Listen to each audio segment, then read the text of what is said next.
Hello everyone, welcome back to Drawing Basics, part 16. It's that time of the week for a quick review, hopefully as quick as possible, of some of the lessons in the past that I find to be really important when it comes to drawing, especially if you're a beginner. And I'd like to start that off with, actually, let's do a different page. Let's start off with a different page for now, and we'll come back to this one. Let's start with this one. This page just shows great ways that you can exercise your ability to control the pencil better. So the number one thing that we talk about that's really important to keep in mind when you sit down to draw, every time you sit down to draw, is to keep it light. You want to teach yourself good habits, and that's an absolute necessary habit. You don't want to start off by not even paying attention to it, and whenever you draw, you just like grind the pencil into the paper and making like grooves in the paper. It's going to be a disservice for you in the long run when you make a mistake and you need to erase it. You just won't be able to. It's going to be there, and it's just going to ruin the image kind of for you. As you're drawing, it's still going to be there, and it's going to make things confusing as well. So you don't really want to do that. You want to just sketch out lightly everything that you want to draw, everything that's on the reference that you're working from, and give it some shape, give it some form. And an excellent way to do that, to start out the day, if you wanted to do like a quick exercise, a quick stretch, let's just say, when it comes to drawing, is to practice your gradations. You start out with highlights really lightly, and then you gradually press a little bit harder to get your midtones, and then eventually your shadows. And you want to do that within one session without lifting the pencil once. You want to just gradually do it and have it be a smooth transition from highlights to midtones to shadows. That's the goal there when you're doing that exercise. And try to do it while keeping it light the entire time. You could go back to doing midtones by pressing just a little bit harder to ensure that there's a smoother transition from it. And even if there's not, even if there's like a stark difference, you can always go back and try to shade between those differences. So if this, for example, is a perfect one. This is something that a lot of people make. You could see the stark difference between the highlights, the midtones, and the shadows. And then you could just go back and lightly shade in between that so that it becomes a smoother gradation. Another thing you could do is you could practice the circle, the most crucial shape when it comes to drawing. You want to start out the drawing by using the head as the unit of measurement. And this is the first shape that you use to draw the head. You start out with the circle, and then, as you can see over here, you draw like a cup shape for the bottom part, as the chin and other features on the face. So practice that. You don't want it to have like an oblong head, you know. You don't want to have something like this, for example. Like any of these examples, really. This one right here, when the person doesn't take into account the shape of the head and just quickly does something to continue on with the drawing, it just makes the entire drawing warped. Because again, you are using the head as the unit of measurement.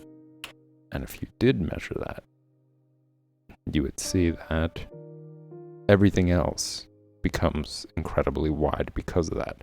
You know, the principle for the width of the body is 3 heads across.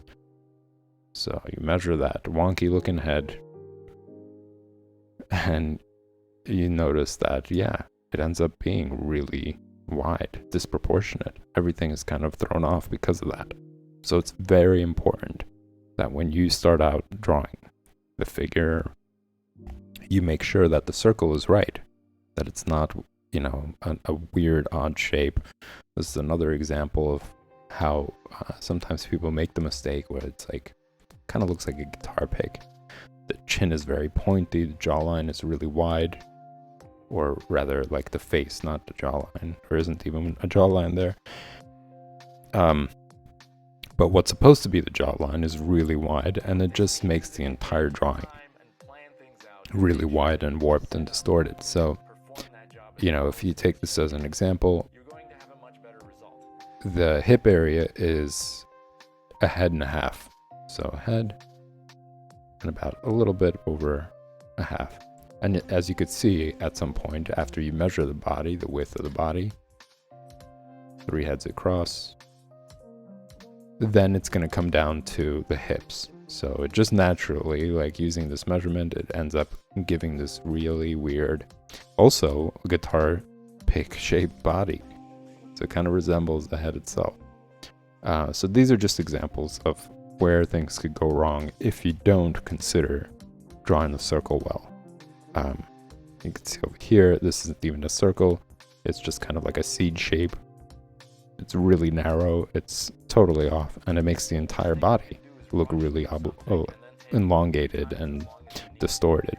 Here, the person doesn't even take into account the head, right? With the rest of the body, just draws the head as a big circle, and then the rest of the body might look right, but because the head is off, the drawing is off. So it's very important to practice this, especially if you're a beginner. Don't try to jump into too much complexity before you nail this down. That's not to say you shouldn't challenge yourself by trying to draw what you like, but just keep in mind that this is something that's important to practice on a daily basis to get better and faster and easier. And it's the foundation for pretty much everything else. Even when we're talking about the cylinder shape, it's comprised of the circle as well. And that right there, that shape could already be the forearm, it could be the leg, it could be the arm itself. So as you could see, it really plays an important role in a lot of parts of the body. And this is why I was holding this earlier. You could get yourself a little sketchbook like this. It's really easy. You could bend it, it's a soft cover. You could put it in your pocket, you could put it in your book bag, and you could just practice doing the shading, practice the gradations, practice your control over the pencil, practice the circle and trying to fill it in with these gradations to see if you can come up with more of like a 3-dimensional object. And also take note when you are drawing the circle and when you are trying to fill in the shading between inside of it, you want to give it some curvature. It could come out like this and doesn't look too bad, right? It still has 3 dimension to it. But if you really want to take it to the next level, pay attention to the curvature. That's just how this shape works, how the circle, or the ball rather, in 3 dimension works. And you could even test this out yourself. Get yourself one, like a tennis ball, or better yet, a handball, and put it up to a light, a dramatic light, something that's pretty close to you, and see how the shadows form around it. And you'll notice that as it curves, it receives less and less light. And this is an example of it. It's being the light source. So yeah, when you're practicing it, try to include that curvature. It'll really, it'll make the drawing look more correct. As you can see, this is another common mistake here. When people are drawing a cup shape, they think that, well, I'll just follow the same principle, highlights, midtones, and shadows. But that's just not how the object works. When it comes to the cylinder shape, the shading is from side to side. It's not up from the bottom up or from the top down. That's just wrong. It's not going to look right. Even if you add gradation between these objects, and I'll do it real quick here.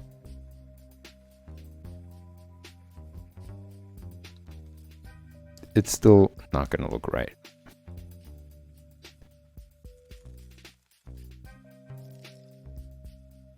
So here's the highlight, here's the midtone.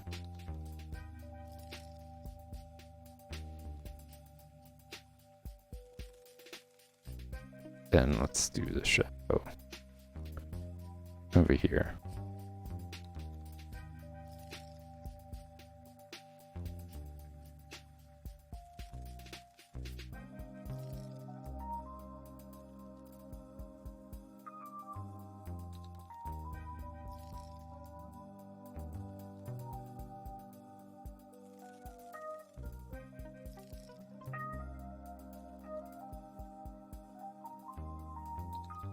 It doesn't look correct. Even though the shading might look great, the light source is just off.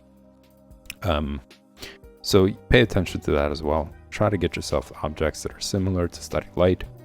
Simple objects, like I was mentioning, either a handball or just like a can from canned food or whatever it is. Just take off the label and see how the light plays with that and how shadows form around it. And just change it up in position. That's a good way to study it as well. So yeah, that's just a little note for getting yourself a sketchbook, something that you could use when you have free time, if you're on public transportation, if you have like a break in between whatever it is that you're doing, whether it's classes or work. Take it out and just practice, do that over and over again. It's a little mindless, you don't really have to do much there. You don't have to keep anything a lot in mind. You just have to remember to keep it light. Don't hold a pencil all the way close to the tip, and practice your highlights, midtones, and shadows. Just a quick side note, the biggest reason you don't want to keep your fingers like really close to the tip of the pencil is because the most obvious one I would say is it obstructs your vision. So when you're sitting there and you're putting in this tiny little detail, you can't really see the entire drawing. By keeping it at a distance, you're able to get more vision on what's going on. So when you make a little detail, you can see how it is in proportion to everything else. Is it too big? Is it too small? Also, if you notice, just in this sort of motion, like let's say I'm trying to work and I'm making these long lines, you could see that, and even try it out for yourself. It's a bit of a stiff feel, whereas if you keep it at a distance, your range of motion increases a lot more. You're able to cover a lot more ground, and your wrist and hand just feels more natural to make these lines, or even do shading as well. Try that out, notice the difference for it, and practice it, because it is something that a lot of beginners try to do. They have the death grip. That's another thing you want to look out for. Don't hold it too close to the tip, and don't give your pencil the death grip. That really just obstructs your flow of workflow in general. Like, you want to get used to, again, with the death grip on the pencil, you're kind of conditioning yourself to press hard. So you're pressing hard on the pencil itself, and you're pressing hard on the paper itself. Those are two bad habits. You want to start out with good habits. So don't give it the death grip. Don't hold it too close to the front or to the tip, and make sure you keep in mind to always sketch lightly, to draw as light as possible, and make it a habit. You want to do that. You don't want to form a bad habit and then work your way out of it. It's just going to waste a lot of time, and it's going to be more frustrating. So with that said, that's a bit of a long one. It's like 10 minutes already. But yeah, I'm just going to keep going with it. Let's just jump into the head measurements. So once we've established that it's important to draw the circle and make sure that it is proportionate, it's not oblong, it's not wide, you want to use that as your unit of measurement for the rest of the body. It's the most simplified way. It's a lot easier than using any other part of the body. For instance, the foot of the hand, you don't want to do that. It's just going to take you longer to calculate everything. So the head is just a more simplified, condensed version of measuring out everything else and making sure that it's proportionate. So for the torso, it's 2 heads across and 2 heads down for the height of the body. 3 heads across and 2 heads down if you include the shoulders. You can see here the foot is about the same size as the head, maybe a tiny bit bigger because of the toes. The hand is 3/4 the size of the head, so it shouldn't be the same size. You know, I see sometimes even professional artists, or like intermediate to advanced artists, are making this mistake where they either make the feet too big or the hands too small. And once you understand this, it's a lot easier to imagine foreshortening.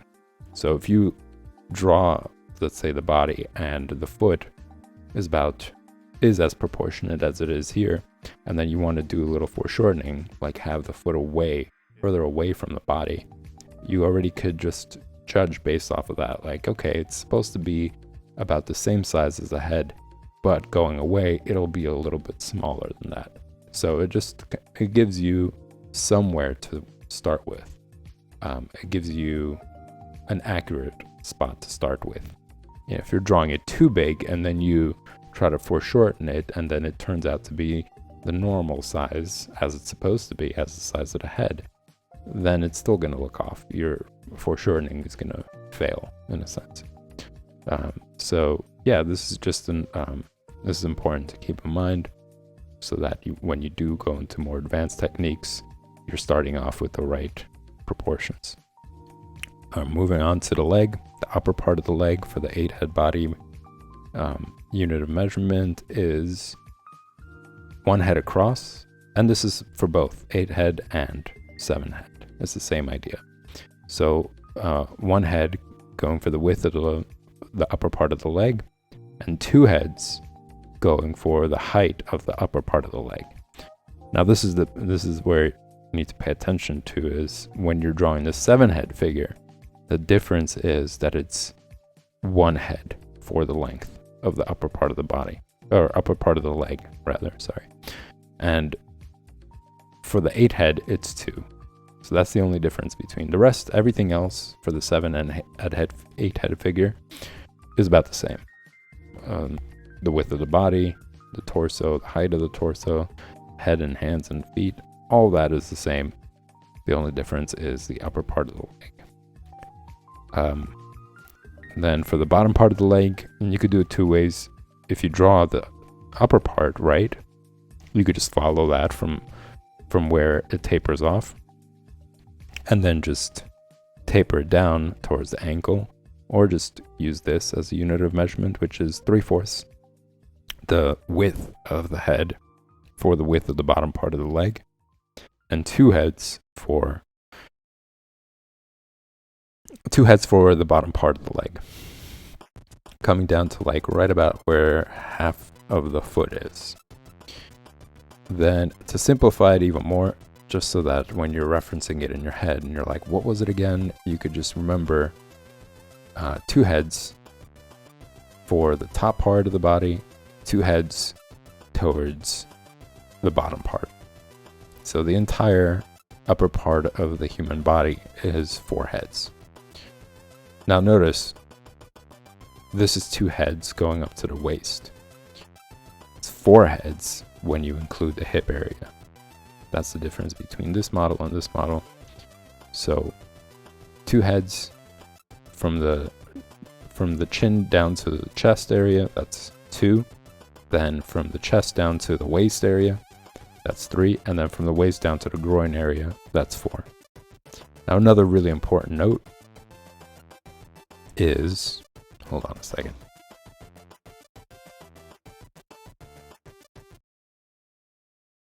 Not the right time for it. It was just kind of speeding things up in the background as well. Yeah, another important note to remember, or to pay attention to in this example, is notice how the tip of the fingers go way past the groin area. It's like a good hand, size of a hand distance between the tip of the fingers and the groin area. So yeah, make sure you pay attention to that when you're drawing the figure, because sometimes people make the mistake of just ending the tip of the fingers right where the groin area is, or just right about where the wrist is supposed to end. That's where the tip of the fingers are. It has to be way past it.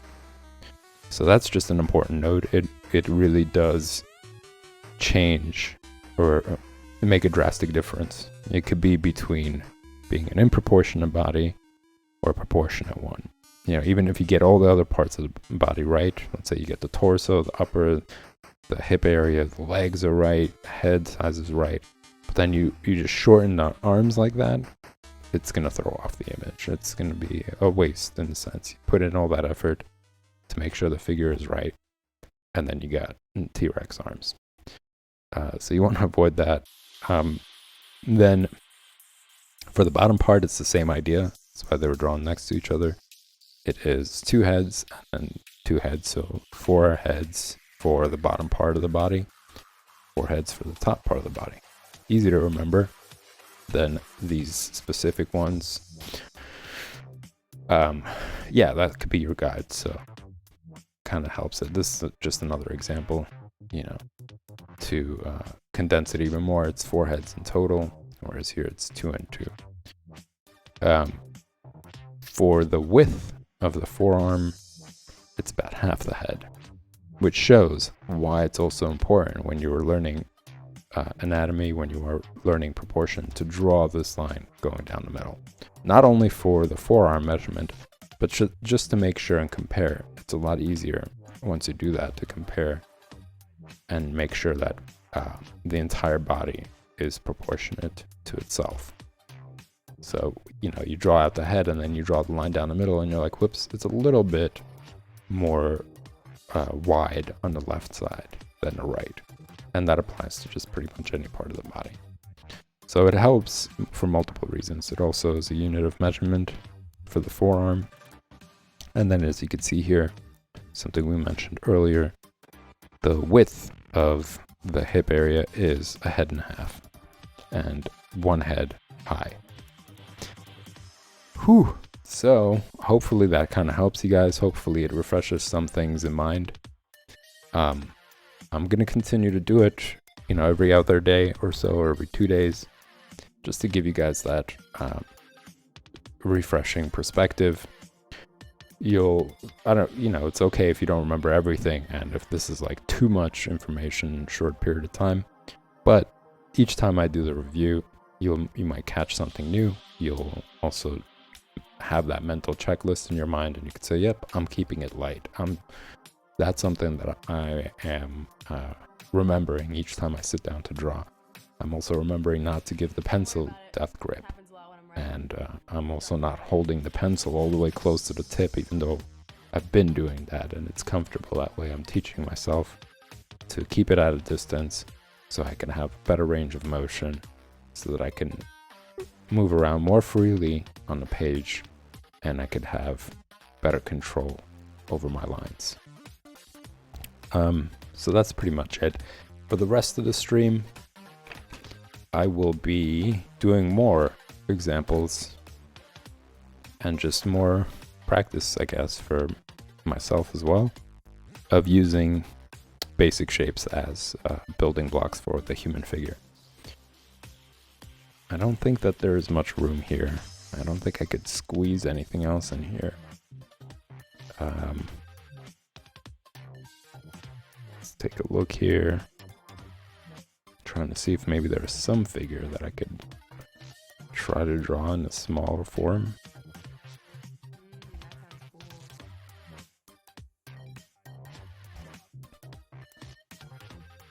I'm gonna give it a shot. I'm gonna do a small one right here.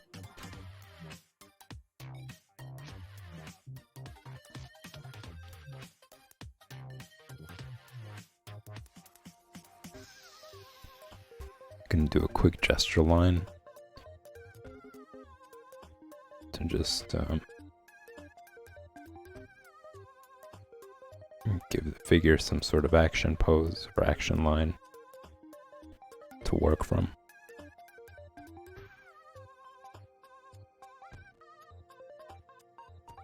And I also want to take on the challenge of trying to collide objects with each other. Draw them next to each other without having this fear of like, oh no, they're gonna touch, like that's an important phobia in drawing to get over, because there's going to be points where you're going to be drawing the characters next to each other. Let's say if you're doing comics, yeah, they're going to be next to each other. Some are going to be in the foreground, some are going to be in the background, and you don't want to have zero experience with that. You don't want to be like, oh, I never really practiced drawing objects that close to each other.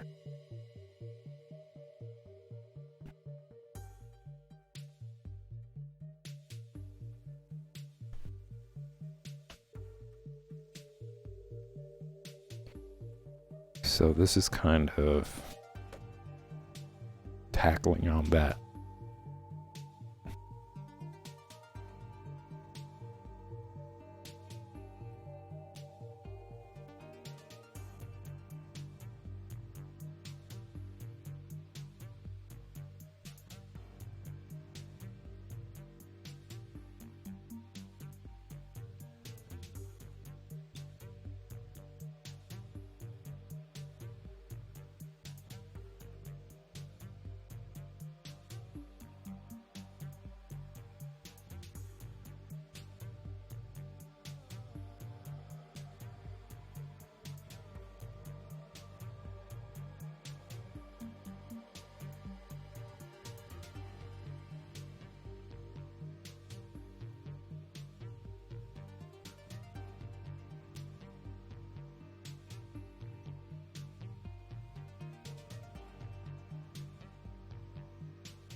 Just action lines showing how the body's twisting. And just giving yourself guidelines to maintain that action pose.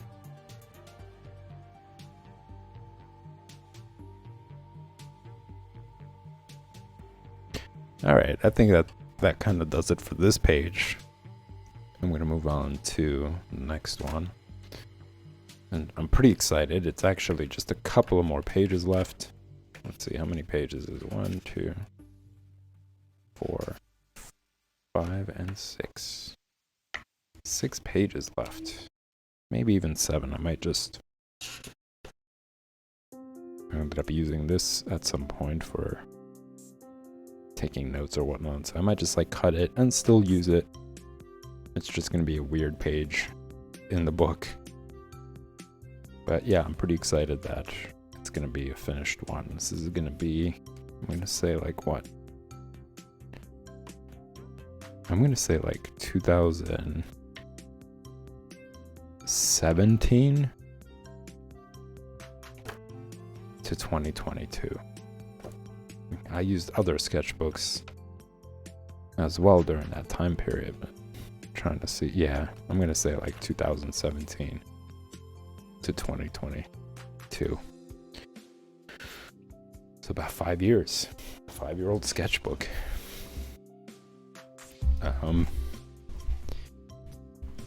Alright. This is something that you guys will see continuing on in the next session, which is going to be in about like 25 minutes, where I'm going to be drawing John Buscema's Conan the Barbarian. These are just a couple of panels from it, along with other stuff that you guys have seen here.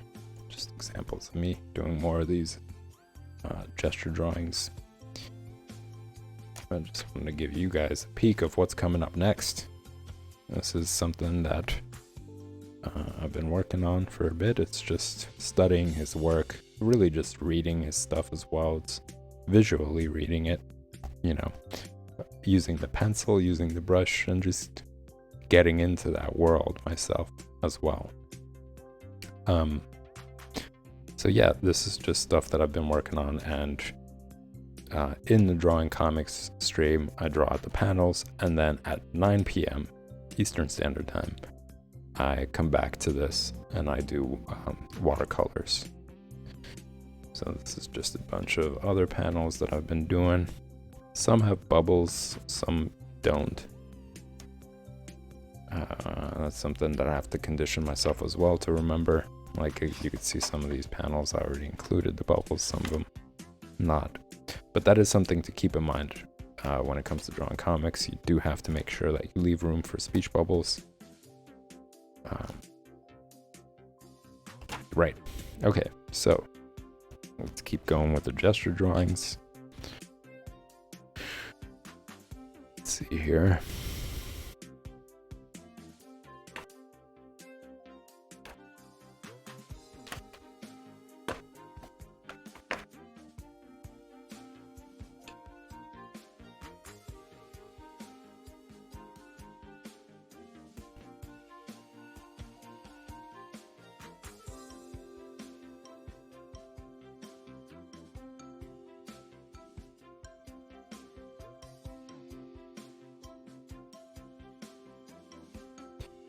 Just gonna do big shapes to establish limits that I'm gonna be working within.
But it's not a thing about making it accurate.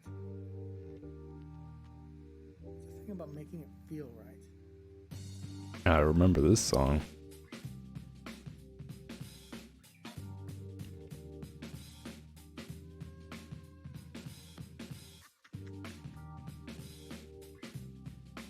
Just talking about art, I think.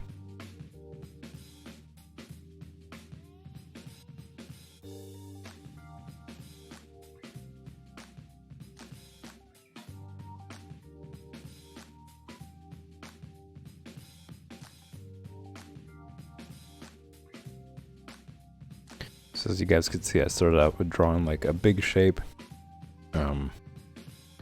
just to give myself some framework. I don't want to start out by drawing the body and then find out that the feet don't really fit into the frame.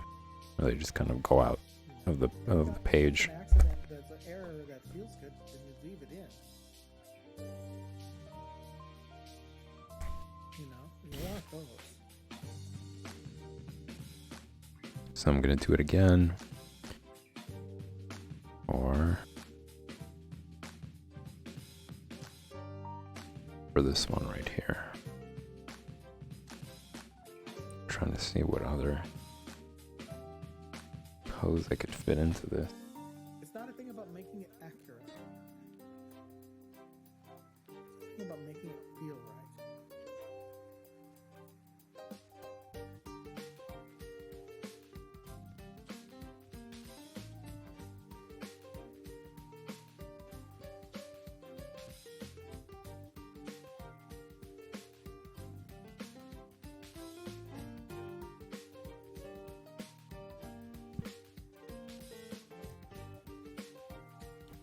I could see here that it's not going to fit in properly and they're going to collide, but that's okay. That's really what I wanted to do, actually, more But it's not to draw more colliding figures. You can get used to that, and it makes the page look more dynamic. It's not about getting all the errors out. And they're all kind of connected with each other. Getting it to feel right.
You know, take out, if it's an accident that's an error that feels good, then you leave it in.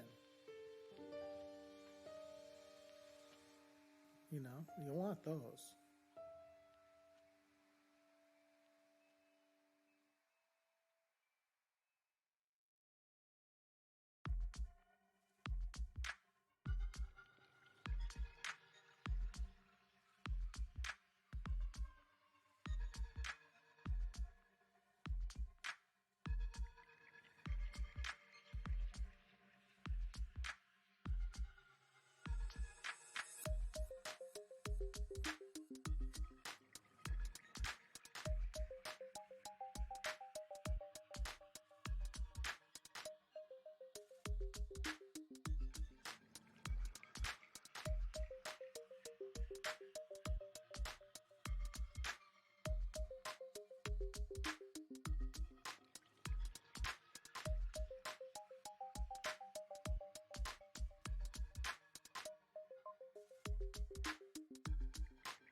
Kind of the reason why it's good to draw these gesture lines first.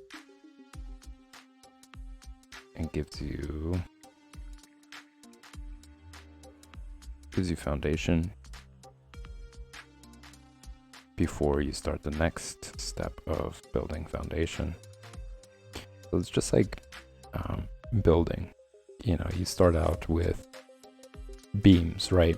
And that's kind of what these gesture lines are, and what these basic figure shapes are.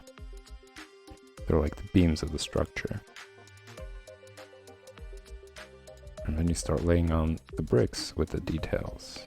That's like the next step in the drawing. It's like once you get the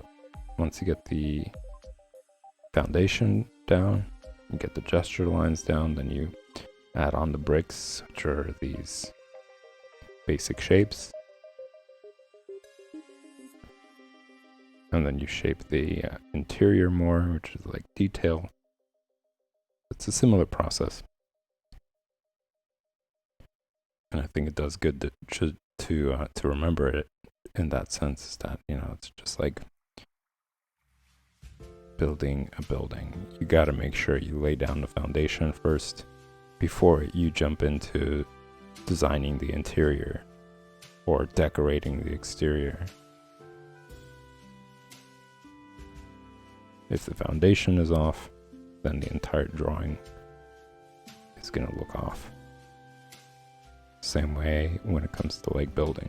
You know, if the foundation is off, no matter how much you decorate it and make it look good, it's going to be absolutely useless, because the house is unstable and or building is unstable and it's just going to fall apart.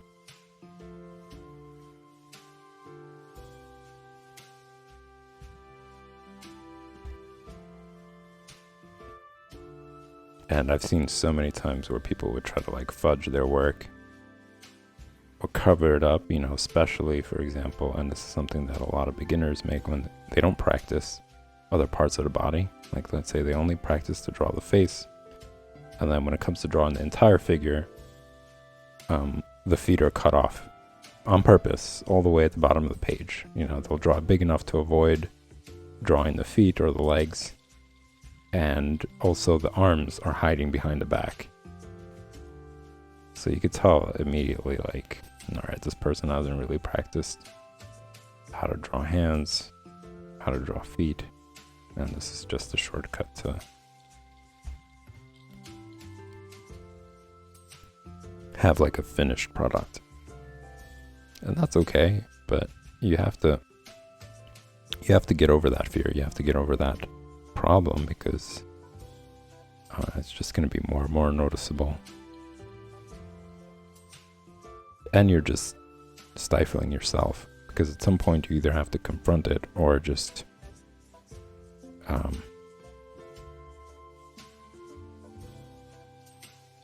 not get the opportunities that you're looking for.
So the same idea here, starting a new gesture.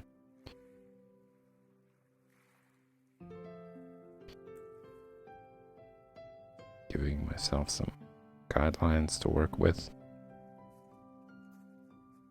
And notice just simple lines. I'm just making lines where the legs would be, where the upper and bottom part of the legs are, where the hip area is going to be, where the torso is going to be,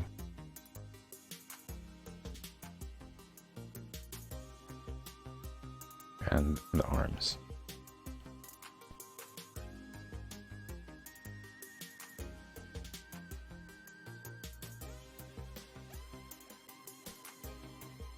And notice that I'm doing it quickly, and that's something that you could build up if you keep practicing in your sketchbook, if you just keep practicing every day, doing these things, doing these gesture drawings, these basic shapes for the human figure.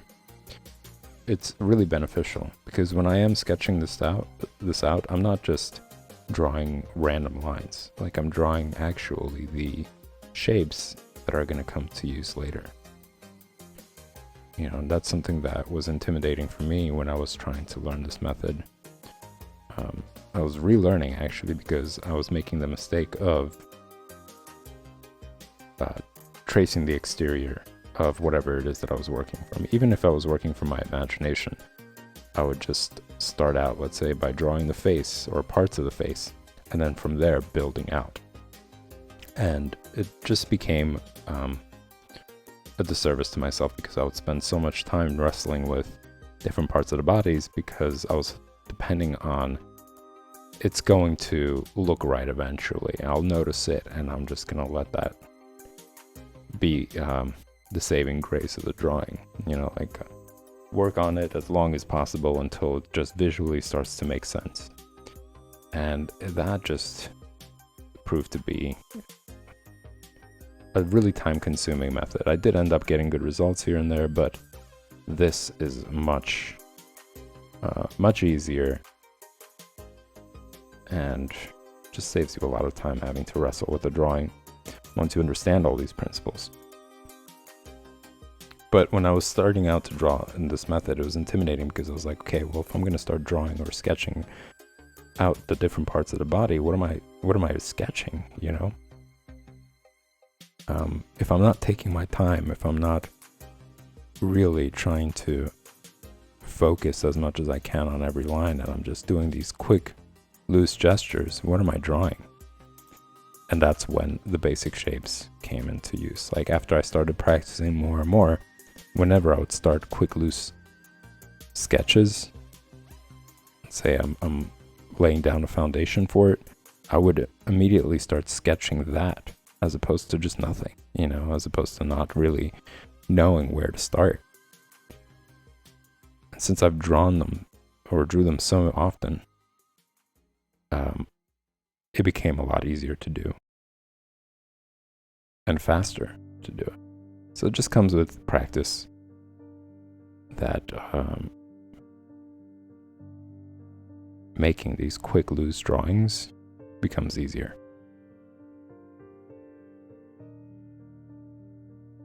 And you feel more confident when you're doing these loose sketches.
Let's see if I could fit one in here.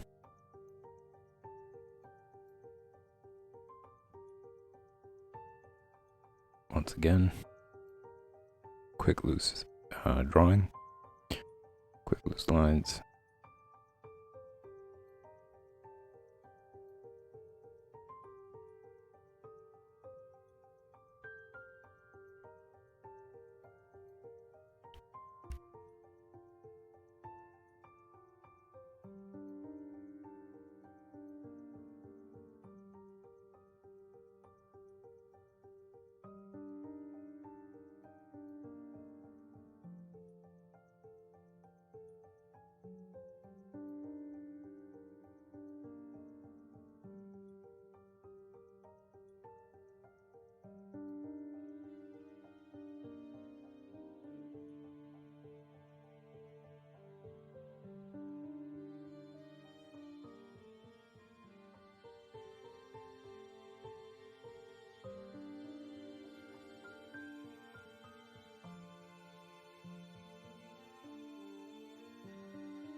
So this is going to be it for the stream, ladies and gents. Thanks for tuning in to the Drawing Basics class. Hopefully the intro and the review provided you guys with some info, some things to keep in mind to improve your drawing.